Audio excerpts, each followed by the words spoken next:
Assalamualaikum warahmatullahi wabarakatuh. Alhamdulillahirabbil alamin wassalatu wassalamu ala nabiyyina Muhammadin wa alihi wa sahbihi ajmain, amma ba'du. Saudara, setelah Allah Subhanahu wa taala memanggil kita dengan ungkapan yang indah seperti kemarin kita sampaikan, kepada sesuatu yang menghidupkanmu. Nah, kemudian Allah Subhanahu wa taala di ayat selanjutnya mengatakan, a'udzubillahi minasyaitonir rajim, wattaqu fitnatan la tusibanna alladzina zalamu minkum khassah. Dan takutlah kamu, hati-hatilah kamu, ya, fitnatan terhadap satu fitnah, satu musibah, satu akibat buruk dari amal perbuatanmu. La tusibanna alladzina zalamu minkum khassah, yang tidak hanya menimpa orang-orang yang zalim saja di antara kalian. Ya. Wa'lamu annallaha syadidul iqab, dan ketahuilah bahwa sesungguhnya Allah Ta'ala sangat-sangat dahsyat siksanya. Saudara, ada beberapa pelajaran penting yang bisa kita ambil dari ayat ini. Yang pertama, panggilan Allah Ta'ala itu sifatnya umum. Ya ayyuhalladzina amanu istajibu lillahi walirrasuli idza da'akum lima yuhyikum, kepada semua orang.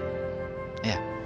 Walaupun nanti pada tingkat respon individu per individu, tetapi ada makna kolektif yang tidak bisa lepas dari sini, yakni respon secara umum, respon masyarakat luas itu juga menentukan nanti bagaimana Allah Subhanahu wa taala memberikan akibat kepada kita semua. Kebaikan personal pasti kita rasakan. Tetapi ketika di lingkungan masyarakat kita, ya, tidak ada respon positif terhadap panggilan Allah Subhanahu wa taala, bukan mustahil nanti Allah kemudian menimpakan akibat buruk itu, akibat mengabaikan dari panggilan Allah Ta'ala tersebut. Bukan hanya kepada orang-orang yang acuh kepada panggilan Allah, tapi orang yang sudah merespon dengan panggilan Allah pun akan bisa kena.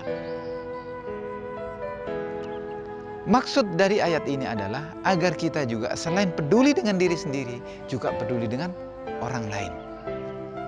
Ya. Artinya jangan kesolehan itu hanya untuk dirimu sendiri, tapi ajaklah orang lain juga untuk menjadi soleh. Ajaklah orang lain juga untuk merespon positif panggilan Allah Subhanahu wa taala.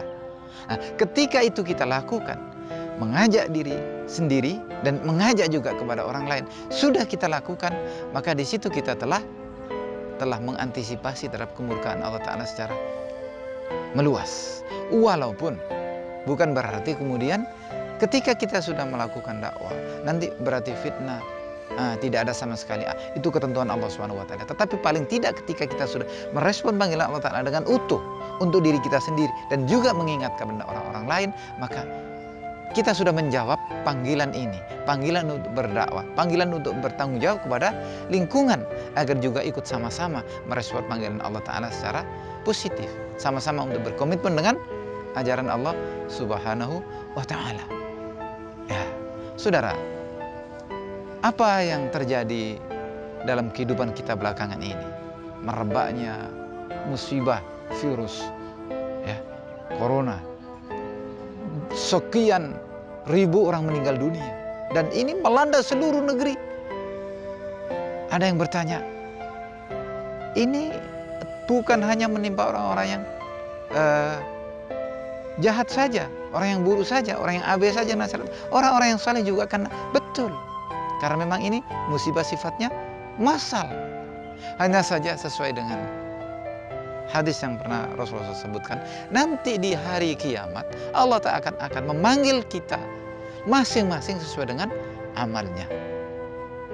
Tapi tentang azab Allah Ta'ala ditimpakan ke dunia, tidak mengenal orang soleh maupun orang tidak soleh. Ketika Allah Ta'ala telah timpakan azab, maka semua saja bisa kena. Dan inilah yang mesti kita antisipasi. Maka kita mohon kepada Allah Ta'ala dijauhkan dari segala azab. Dengan apa? Yaitu dengan melakukan dakwah, melakukan ajaan kepada semua orang untuk mengikuti jalan Allah Subhanahu wa Ta'ala. Itulah cara kita untuk bagaimana supaya Allah Ta'ala melindungi kita dari fitnah yang bukan hanya menimpa orang-orang yang zalim saja. Hadanallahu wa iyyakum ajmain, wastaghfirullahi wa lakum, wassalamu alaikum warahmatullahi wabarakatuh.